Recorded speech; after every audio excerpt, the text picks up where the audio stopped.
So hello, good evening, what's up guys? For today's video, nito naman tayo sa meron naman tayong pag-usapan dito mga idol, no? About ito sa mga kapwa natin, mga small content creator na mga nagtatanong sila, no?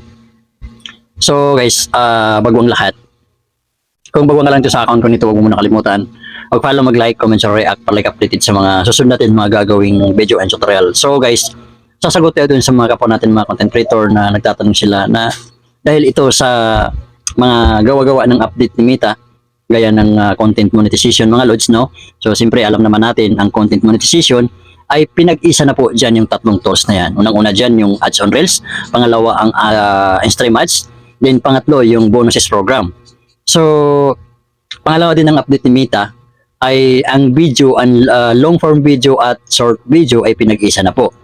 So ang pag-usapan natin dito mga idol, no? Sa lahat na mga monetize ng content monetization, meron mga content monetization dyan. So hindi po mga lods forget pinag-isa na po ang ating long video at short video, hindi na ho tayo mag-upload ng long form video.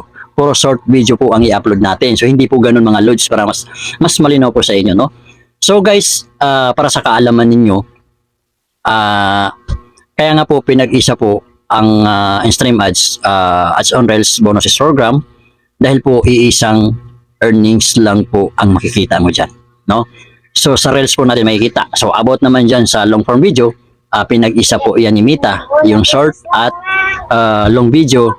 Hindi po ibig sabihin ay kapag mag-upload ka ng short video, dahil po pinag-isa na po ang long video at short video, ay yung earnings ng long video ay magkakaroon ka ng earnings para sa long video doon sa short video, dahil po ang sa isip nyo ay pinag-isa po. So hindi po ganun.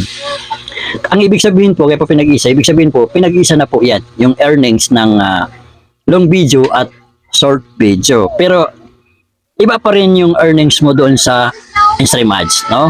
So kapag short video lang po ang in-upload nyo, so walang silbi yung ang inyong in-stream ads. Hindi kumikita yung in-stream ads niyo. Yun nga lang, yung earnings natin sa in-stream ads ay hindi po natin nakikita doon sa file ng mga earnings natin. May makikita dito reels, photos, text, and bonuses, or yung tinatawag nating tawag dyan, basta yung mga lahat nagkaka-earnings ay makikita natin doon, no? So mapapansin natin doon, wala doon yung nakalagay na video. Dati meron yung video kung magkano yung earnings ng video, so makikita natin doon. So ngayon wala na kasi pinag-isa na ho. So hindi porket pinag-isa, hindi natin mag-upload ng long form video. So kailangan pa rin natin mag-upload mga idol ng long form video natin para po sa in-stream ads po yon, no? Kasi kung for short video lang po ang in-upload ninyo, so doon lang po kayo kikita sa ads on Reels at sa bonuses. So yung long form video, yung stream ads niyo, hindi po kayo kikita doon dahil po hindi kayo nag-upload ng inyong mga long form video. So napakalina po mga idol, ha? So sana po naunawaan niyo lahat po ang sinabi ko sa inyo. So sa mga baguhan dyan, huwag niyo muna kalimutan mag-follow, mag-like, comment, or react para lagi po kayo updated sa mga susunod natin mga gagawing video tutorial. So maraming salamat. Thank you for watching.